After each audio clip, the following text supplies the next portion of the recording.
Hello everyone, welcome to study Chakra. तो इस video में हम लोग देखेंगे variation of g due to depth. मतलब ये कि देखो, लास्ट वीडियो में हमने देखा था जैसे सरफेस पे हमने जी का वैल्यू कैलकुलेट किया था, तो जी का वैल्यू gm/r², मतलब उसका वैल्यू लगभग 9.8 मीटर पर सेकेंड स्क्वायर आया था। फिर हमने ये देखा कि अगर आप अर्थ के सरफेस से ऊपर हाइट पे जाओगे तो जी का वैल्यू कम होने लगता है। अब हम क्या करेंगे, डेप्थ में घुसेंगे, मतलब हम अर्थ को खोद के अब अर्थ के अंदर घुसेंगे। और अर्थ के अंदर अगर घुसने से हमको ये चेक करना है कि जी का value, acceleration due to gravity का वैल्यू कम होता है कि बढ़ता है।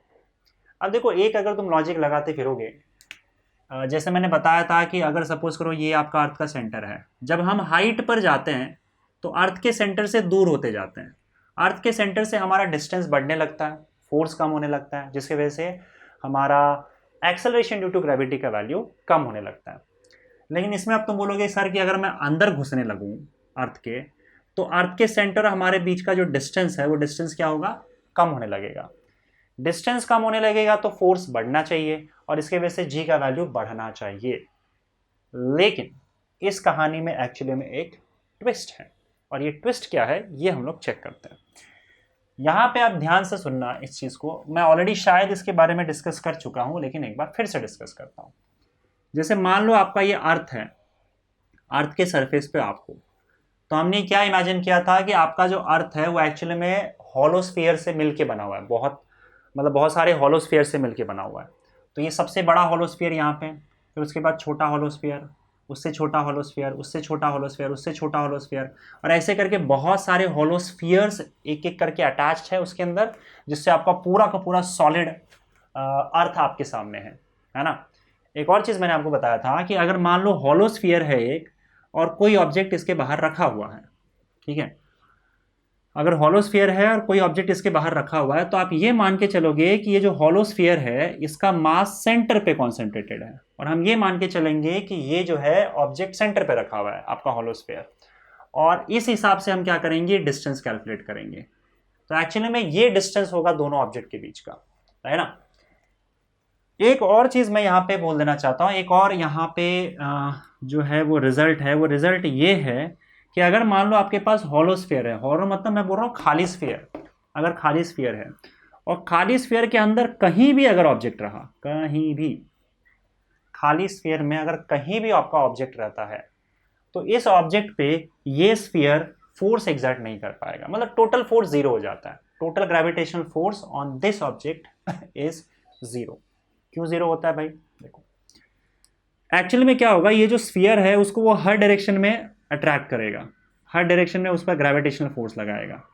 इसके वजह से होता क्या है कि ये जो सब फोर्सेस हैं सारे, ये एक्चुअली में कैंसल आउट हो जाते हैं और टोटल फोर्स इस पर जीरो हो जाता है। इससे फर्क नहीं पड़ता है कि ये ऑब्जेक्ट यहाँ है कि सेंटर पे है कि कहीं और है। अगर एक हॉलो स्फीयर, खाली स्फीयर में कोई तुमने दूसरा ऑब्जेक्ट अंदर रख दिया, तो उस ऑब्जेक्ट पे ये स्फीयर फोर्स नहीं लगा पाएगा, अगर वो उसके अंदर है तो। अगर उसके बाहर है तो आप ये मान के चल सकते हो कि ये स्फीयर जो है वो सेंटर पे है, और सेंटर से इसके बीच का डिस्टेंस देख लो, ठीक है, और आप फोर्स कैलकुलेट कर सकते हो उसी तरीके से जिस तरीके से हम दो मास के बीच में फोर्स कैलकुलेट करते हैं, G m1m2/r²। तो ऑब्जेक्ट बाहर है तब तो कोई प्रॉब्लम नहीं है, और उसी तरीके से हमने किया भी था, राइट। लेकिन यहां पे अगर ऑब्जेक्ट हॉलोस्फीयर के अंदर है तब वो उस पर फोर्स एग्जर्ट नहीं कर पाएगा, क्योंकि ये सारे जो फोर्सेस हैं वो कैंसल आउट हो जाते हैं, राइट। अच्छा, आप सुनो, यहां पे अगर सपोज करो आप अर्थ के अंदर घुस जाते हो, यार दिख रहा है ना। अब इसके यहां पे तो ठीक है, इसके अंदर अगर घुस जाओ, मान लो इस पॉइंट पे आ जाओ, तो इस पॉइंट पे देखो, अगर मैं एक स्फीयर ड्रॉ कर दूं, ठीक है, तो हम ये मान के चल रहे हैं कि एक्चुअली आपका जो अर्थ है वो बहुत सारे हॉलोस्फीयर से मिलकर बना हुआ है, ठीक है। तो अब देखो यहाँ पे तुम देखोगे कि ये जो स्फीयर, यहाँ पे ऑब्जेक्ट यहाँ पे रखा हुआ है, यहाँ पे भी एक हॉलोस्फीयर होगा, इसके बाहर जितने भी हॉलोस्फीयर्स हैं अर्थ जिससे मिलके बना है, इसके बाहर ये वाला जो जहाँ पे रखा हुआ है, जहाँ पे आपने ऑब्जेक्ट खोद खोद के हम अंदर चले गए, तो ये यहाँ पे रखोगे तो यहाँ पे एक हॉलोस्फीयर आपको मिलेगा। इसके बाहर ये जितने भी हॉलोस्फीयर्स आपको दिख रहे हैं, इस हॉलोस्फीयर्स के अंदर में आपने ऑब्जेक्ट रखा हुआ है। समझ रहे हो कि नहीं समझ रहे हो, राइट। तो अब किसी हॉलोस्फीयर के अंदर अगर आपने ऑब्जेक्ट रख दिया तो ये बाहर का हॉलोस्फीयर अंदर वाले इस ऑब्जेक्ट पर फोर्स नहीं लगा पाएगा, gravitational force will be zero. तो इसका मतलब इसके बाहर जितने भी स्फीयर्स, हॉलोस्फीयर्स बन रहे हैं, इसका कोई सेंस नहीं है क्योंकि ये इस पर फोर्स नहीं लगा पा रहा है। तो अर्थ का ये जो पूरा हिस्सा है जो आपको बाहर दिख रहा है, ये एक्चुअली में इस पर फोर्स नहीं लगा पाएगा। और बाकी जो हॉलोस्फीयर्स है उसका हम मान के चलेंगे, क्योंकि बाकी के बाहर है ना वो, तो बाकी जो हॉलोस्फीयर है उसका हम मान के चलेंगे कि उसका मास कहाँ पे है, उसका मास पूरा सेंटर पे है। तो इस बार अगर आप अर्थ के अंदर घुसते हो तो जितना अंदर घुसोगे उतना आप मान लो आपका अर्थ जो है वो इफेक्टिव मास उसका कम हो जाएगा, क्योंकि बाहर वाला हिस्सा इस पर ग्रेविटेशनल फोर्स एग्जर्ट नहीं कर पाता। तो अगर आप अर्थ के अंदर घुसते हो तो अर्थ का सिर्फ इतना हिस्सा, ये जो बचा हुआ है, यही सिर्फ इस पर ग्रेविटेशनल फोर्स एग्जर्ट कर पाता है। तो अब हम यहाँ पे अगर ग्रेविटेशनल फोर्स कैलकुलेट करेंगे तो डिस्टेंस तो ये ले लेंगे और उसके अलावा मास सिर्फ ये अंदर वाले स्फीयर का ही लेंगे और इसका मास फिर थोड़ा सा चेंज हो जाएगा। बाहर वाले स्फीयर का मास, बाहर वाले पार्ट का मास कंसिडर नहीं करेंगे क्योंकि ये इस पर फोर्स नहीं लगा पा रहा है। ये कहानी में ट्विस्ट था। अब इसकी वजह से क्या होता है, और अंदर जाते जाते एक्सेलरेशन ड्यू टू ग्रेविटी का वैल्यू कम होता है कि ज़्यादा होता है, ये अब हम लोग इक्वेशन से पता करेंगे। तो एक काम करते हैं, तो study variation in acceleration due to gravity due to depth. अंदर अब घुस रहे अर्थ के अंदर, तो मान लो आपका ये अर्थ है, ठीक है। बड़ा ही घटिया अर्थ बनाया है, रुको यार एक सेकेंड, थोड़ा अच्छा सा बनाते हैं। वैसे अच्छा स्फीयर बनता था, आज पता नहीं क्या हो रहा है। ये चलेगा ऐसे, चलो ठीक है। अब देखो हम लोग क्या कर रहे हैं, इसके अंदर घुस रहे हैं। मान लो आपका ये ऑब्जेक्ट यहाँ पे था, तो चलो यहाँ पे तो कोई प्रॉब्लम नहीं है ना। Acceleration due to gravity G है, जी का वैल्यू हम लोग को पता है, मैं लिख भी देता हूँ यहाँ पे, G is equal to gm/r²। Okay ना, जब आप अंदर घुसोगे, अंदर घुसते चले जाओगे, मान लो आप यहां तक आ गए, तो सिर्फ ये वाला अर्थ का हिस्सा इस पर फोर्स लगा पाएगा। ये जो ऑब्जेक्ट है, अगर मान लो आप यहां तक आ गए तो हम ये बोलते हैं कि आप डी डिस्टेंस नीचे आ गए हो। डी मतलब डेप्थ, तो आप ये डी डिस्टेंस अर्थ के अंदर घुस चुके हो यहाँ पे। तो यहाँ पे जो एक स्फीयर बनेगा, ठीक है, ये स्फीयर बस अर्थ का इतना ही पार्ट इस पर फोर्स लगा पाएगा, बाहर वाला हिस्सा फोर्स नहीं लगा पाएगा, ठीक है। अब हम लोग को पता है कि पूरा डिस्टेंस जो है यहाँ से लेकर यहाँ तक, ये रेडियस आर है अर्थ का। तो सिर्फ ये अंदर वाला जो हिस्सा है, देखो ये बाहर वाले को भूल जाओ, ये फोर्स नहीं लगा पाएगा अर्थ पे, सॉरी इस ऑब्जेक्ट पे। तो ये जो अंदर वाला स्फीयर बचा है जो एक्चुअली में इस पर फोर्स लगा रहा है, इसका जो रेडियस देखोगे क्या होगा बताओ। ये पूरा आर है और इसमें से डी माइनस कर दो, तो ये जो आपका रेडियस है ये हो जाएगा आर माइनस टी। इसका मतलब अंदर वाले स्फीयर का रेडियस क्या है, आर माइनस टी है। समझ गए? चलो ठीक है, अब यहां पे देखते हैं कि एक्सेलरेशन ड्यू टू ग्रेविटी अर्थ के सरफेस पे तो हम लोग को पता है gm/r² होता है, दैट इज ओके। इसको इक्वेशन 1 डाल दो। अब एक काम करो, अगर हम लोग अगर अंदर घुसते हैं इस पॉइंट पे, तो इस पॉइंट पे एक्सेलरेशन ड्यू टू ग्रेविटी क्या होगा ये चेक करते हैं। तो इस बार ये वाला जो अंदर वाला हिस्सा है उसका मास आप m डैश मान लो। क्या मानोगे? m dash. तो फिर इस पॉइंट पे इस पर ये अंदर वाला हिस्सा ही सिर्फ फोर्स लगा रहा है, तो इस फोर्स का फॉर्मूला क्या होगा बताओ। At depth d, gravitational force F का फॉर्मूला क्या होगा जल्दी बता दो। F is equal to g m dash होगा इस बार, क्योंकि आपका सिर्फ ये अंदर वाला हिस्सा ही इस पर फोर्स लगा रहा है। तो जी m dash m upon distance क्या है सेंटर और इसके बीच में r माइनस डी, तो r माइनस डी का होल स्क्वायर, ठीक है। हम लोग को पता है कि आपका जो F होता है F is equal to mass into acceleration due to gravity होता है। तो एक काम करते हैं, डेप्थ पे जो एक्सेलरेशन ड्यू टू ग्रेविटी है उसको जी डी मान लेते हैं, g d. This force F is equal to mass into acceleration due to gravity. G d लिख रहे हैं क्योंकि हम लोग ये फोर्स यहां पे कैलकुलेट कर रहे हैं। So F is equal to m into g D is equal to, बाकी सब कुछ सेम आ जाएगा, g M dash m upon are minus D का होल स्क्वायर। ओके, m और n कैंसिल हो जाएगा और आपको जी डी का वैल्यू यहां से मिल जाएगा। G D is equal to, जल्दी बताओ क्या आएगा, G M dash upon are minus D का whole square. Let this be equation 2, इसको इक्वेशन 2 बना दो। जी डी और जी को डिवाइड कर दो, इसका मतलब इक्वेशन 2 को इक्वेशन 1 से डिवाइड कर दो और बताओ क्या आ रहा है। तो G D upon G will be equal to, G D का value G M dash upon are minus D का whole square divided by G M upon R square, जो जी का वैल्यू है हमारा। तो यहां से सिर्फ जी कैंसिल होगा, एम डैश और एम वैसा का वैसा ही रहेगा, क्योंकि एम जो है पूरे अर्थ का मास है और एम डैश सिर्फ इस वाले हिस्से का मास है जो इस पर फोर्स एक्सर्ट कर रहा है। तो फाइनली जी डी अपॉन जी क्या हो जाएगा, एम डैश अपॉन एम, और ये आर स्क्वायर ऊपर चला जाएगा multiplied by are square upon are minus D का whole square. Let this be equation 3। अब यहाँ पे देखो कंपैरिजन में प्रॉब्लम क्या हो रहा है, ये मास का, ये मास यहाँ पे कैंसल आउट नहीं हो रहा है, क्योंकि ये एम डैश इस वाले हिस्से का मास है और एम पूरे अर्थ का मास है। तो आप मुझे ये बताओ कि ये जो छोटा वाला हिस्सा है और अर्थ का बड़ा वाला हिस्सा है, इन दोनों को आप कंपेयर करो तो इन दोनों में कौन सी ऐसी चीज है जो कॉमन है। मतलब देखो, छोटे वाले का और बड़े वाले का मास अलग अलग होगा। बड़े वाले का ऑब्वियस सी बात है मास ज़्यादा है, इसका मास कम है। वॉल्यूम ज़्यादा है बड़े वाले हिस्से का, छोटे वाले हिस्से का वॉल्यूम कम है। लेकिन एक चीज़ जो है वो दोनों में कॉमन होगी। देखो दोनों अर्थ का ही हिस्सा है, डेंसिटी ऑफ अर्थ। इसकी डेंसिटी निकालो या पूरे अर्थ की डेंसिटी निकालो, एक ही आएगा, क्योंकि दोनों अर्थ का ही तो हिस्सा है। तो डेंसिटी साइज पे डिपेंड नहीं कर रहा है यहाँ पे ना। आप छोटा सा हिस्सा निकालोगे तो उसकी भी डेंसिटी अर्थ की डेंसिटी के बराबर ही होगी। तो इन दोनों का डेंसिटी सेम है।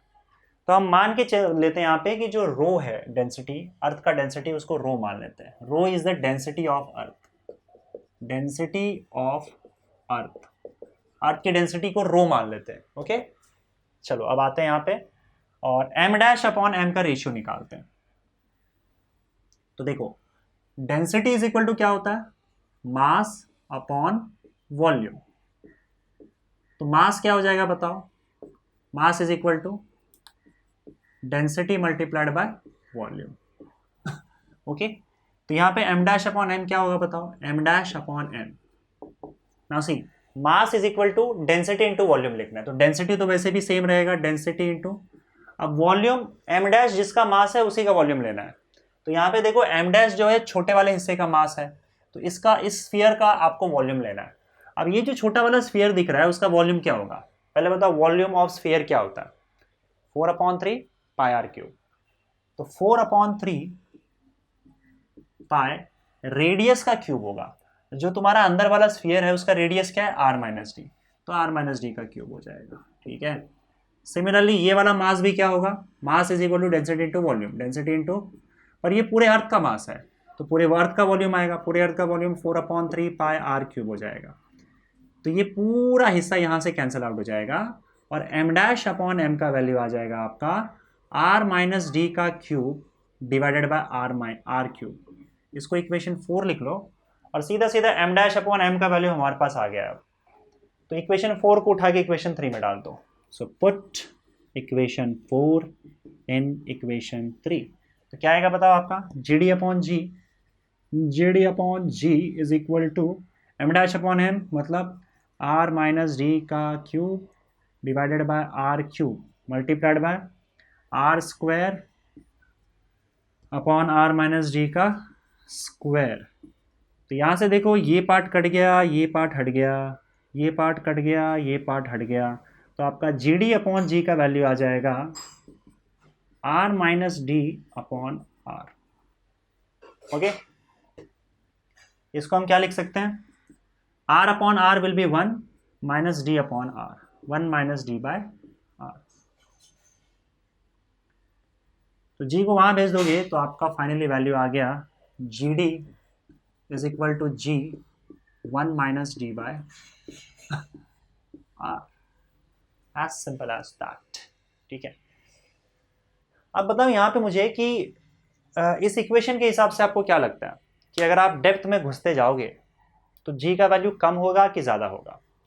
वैसे तो आपको लग रहा है कि आप अर्थ के नज़दीक जा रहे हो तो जी का वैल्यू बढ़ना चाहिए, लेकिन इसमें एक और प्रॉब्लम है कि आप अंदर अंदर घुस रहे हो तो अर्थ का जो मास है वो भी कम होता जा रहा है, क्योंकि बाहर वाला हिस्सा इस पर फोर्स नहीं लगा पाता है। तो आपका मास भी कम होता जा रहा है। मास कम होने की वजह से जी का वैल्यू कम होगा, बिकॉज जी का वैल्यू अर्थ के मास पे डिपेंड करता है।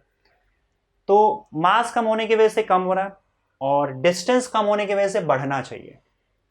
तो हमने यहाँ पे इक्वेशन, ये डेरिवेशन निकाल के फाइनल इक्वेशन पे आ गए। यहाँ से आपको पता चलेगा कि डी बढ़ाने से जी का वैल्यू कम होता है कि ज़्यादा होता है। अब देखो डी जो है माइनस में है, तो इसका मतलब अगर आप डी बढ़ाते जाओगे तो माइनस बढ़ता जाएगा, माइनस होता जाएगा और ज़्यादा सब्ट्रैक्ट होता जाएगा। तो इसका मतलब डी बढ़ाने से आपका जी का वैल्यू कम होगा। तो जैसे डी बढ़ाने का मतलब क्या है कि आप देखो जितना ज़्यादा डी होगा उतना ही आप अंदर रहोगे, मतलब जितना अंदर घुसोगे उतना ही डी का वैल्यू बढ़ता चला जाएगा। तो जब उतना ही डी का वैल्यू बढ़ता चला जाएगा इस इक्वेशन के हिसाब से, उतना ही माइनस होता जाएगा और आपका उतना ही जी का वैल्यू कम होता जाएगा। तो अगर आप अर्थ के अंदर घुसते चले जाते हो तो जी का वैल्यू एक्चुअली में कम होता जाता है। मतलब आप पर जो फोर्स लग रहा है, देखो ग्रेविटेशनल फोर्स क्या है, मास इनटू एक्सेलरेशन। अगर जी कम होगा तो आप पर ग्रेविटेशनल फोर्स भी कम होगा, और यही ग्रेविटेशनल फोर्स को हम क्या बोलते हैं, वेट बोलते हैं। तो जैसे जैसे आप अंदर घुसोगे वैसे वैसे जी का वैल्यू कम होता है, मतलब ग्रेविटेशनल फोर्स या वेट का वैल्यू कम होता चला जाता है, राइट। अच्छा मुझे एक बात बताओ कि अगर आप सेंटर पे चले जाओगे तब क्या हाल होगा, सेंटर पे जी का वैल्यू क्या होता है। देखो एक तो तुम ऐसे देख सकते हो इसको इमेजिन करके कि जैसे जैसे आप अंदर घुसोगे वैसे वैसे ये जो आपका अर्थ है वो साइज उसका छोटा छोटा छोटा हो जाएगा। जैसे आप सेंटर पे पहुंच गए अर्थ का मास 0, या अर्थ का मास ही नहीं रहेगा क्योंकि साइज ही नहीं रहेगा, तो आपका एक्सेलरेशन ड्यू टू ग्रेविटी भी नहीं होगा, उस टाइम पे आप पर फोर्स नहीं लगेगा। मतलब आप अगर सेंटर पे चले जाओगे अर्थ के तो वहां पे आप पर फोर्स 0 लगेगा, क्योंकि acceleration due to gravity G का वैल्यू यहाँ पे 0 हो रहा है। तुम इस इक्वेशन से भी देख सकते हो। देखो अगर आप यहाँ से अर्थ के सेंटर पे आ जाते हो तो इसका मतलब आपका देखो जैसे जैसे अंदर घुसोगे डी बढ़ रहा है बढ़ रहा है बढ़ रहा है बढ़ रहा है। जैसे ही आप सेंटर पे पहुंचे डी का वैल्यू रेडियस के बराबर हो जाएगा अर्थ के। सो एट सेंटर आपका डी का वैल्यू किसके बराबर हो जाता है, रेडियस के बराबर। अगर ये वैल्यू उठा के आप इस इक्वेशन में डालोगे तो G D is equal to क्या आ जाएगा, जी 1 माइनस डी की जगह पे आर लिख दो, r by r, that is equal to g 1 minus 1 that is equal to 0। तो अर्थ का acceleration due to gravity centre पे जाने पे 0 हो जाता है, मतलब सेंटर पे आपका कोई वेट नहीं, आप पर कोई ग्रेविटेशनल फोर्स नहीं लग रहा है। तो अब ये तो क्लियर है कि सेंटर से अगर आप सेंटर पे जाओगे तो अर्थ का एक्सेलरेशन ड्यू टू ग्रेविटी का वैल्यू 0। जैसे जैसे आप ऊपर आओगे जी का वैल्यू बढ़ने लगेगा, सरफेस पे जी का वैल्यू मैक्सिमम होगा, और सरफेस से फिर अगर आप ऊपर उठोगे तो जी का वैल्यू फिर कम होने लगता है और इन्फिनिटी पे जाके फिर से 0 हो जाता है। इसका मतलब जी का वैल्यू सबसे ज़्यादा और मैक्सिमम आपको अर्थ के सरफेस में मिलेगा। समझ में आ रहा है, सरफेस के अंदर घुसोगे तो भी जी का वैल्यू कम होगा, सेंटर पे जाके 0 हो जाएगा। सरफेस से ऊपर उठोगे तो भी जी का वैल्यू कम होगा और इन्फिनिटी पे जाके 0 हो जाएगा। तो यहाँ पे एक छोटा सा ग्राफ है, उस ग्राफ के बाद मैं इसको ख़त्म करता हूँ। तो ये ग्राफ देख लेना, जिससे एक सेकंड ना, ये आपका ग्राफ है। ग्राफ किसके बीच में है, देखो acceleration due to gravity G और आपका आर के बीच में। यहाँ पे आर जो है, r is distance from the earth, object का डिस्टेंस अर्थ से है। अब देखो मैंने जैसे बताया था कि आपका जो सरफेस है, अर्थ का सरफेस है, वहां से अंदर घुसोगे तो जी का वैल्यू कम होगा और सेंटर पे आके 0 हो जाएगा। तो अगर आप सेंटर पे ही हो तो आपका सेंटर से डिस्टेंस 0 होगा, सेंटर से जैसे ऊपर उठने लगोगे फिर जी बढ़ने लगेगा, अंदर जाने पे कम होता है तो ऊपर जाने पे बढ़ने लगता है। तो अगर मैं सेंटर पे हूँ तो जी का वैल्यू क्या होगा, 0 होगा। तो आर 0 है तो जी का वैल्यू भी 0 है। जैसे जैसे मैं सेंटर से मेरा डिस्टेंस बढ़ने लगता है मेरा जी का वैल्यू भी बढ़ने लगता है, और इनफैक्ट ये स्ट्रेट लाइन के हिसाब से प्रोपोर्शनली बढ़ता है, ठीक है। जैसे जैसे आप बाहर आओगे आपका जी का वैल्यू बढ़ने लगेगा और आपका सरफेस पे मैक्सिमम वैल्यू हो जाएगा। तो यहाँ आप सरफेस पे आ गए, मतलब आपका जो डिस्टेंस है सेंटर से वो रेडियस के बराबर हो गया। इस पॉइंट पे आपका जो जी का वैल्यू होगा वो मैक्सिमम वैल्यू होगा, that is G M upon R square, यही सरफेस का वैल्यू है ना। उसके बाद ये एक्चुअली में कुछ इस तरीके से कम होने लगता है, सरफेस से ज़्यादा अगर डिस्टेंस कर दोगे तो फिर जी का वैल्यू कम होने लगता है और आपका ग्राफ ऐसे नीचे जाता है और ये इन्फिनिटी पे जाके जीरो होगा, समझे। तो ये वेरिएशन है जी और आर का। आर याद रखना, it is the distance of the object from the centre of the earth, ठीक है। तो चलो हमने देख लिया यहाँ पे जी का वैल्यू किस तरीके से अर्थ के ऊपर जाने से और अर्थ के अंदर घुसने से चेंज होता है। यहाँ पे वेरिएशन में एक और डेरिवेशन है रोटेशन और शेप का, ये हम लोग देखेंगे अगले वीडियो में, ठीक है। Thank you.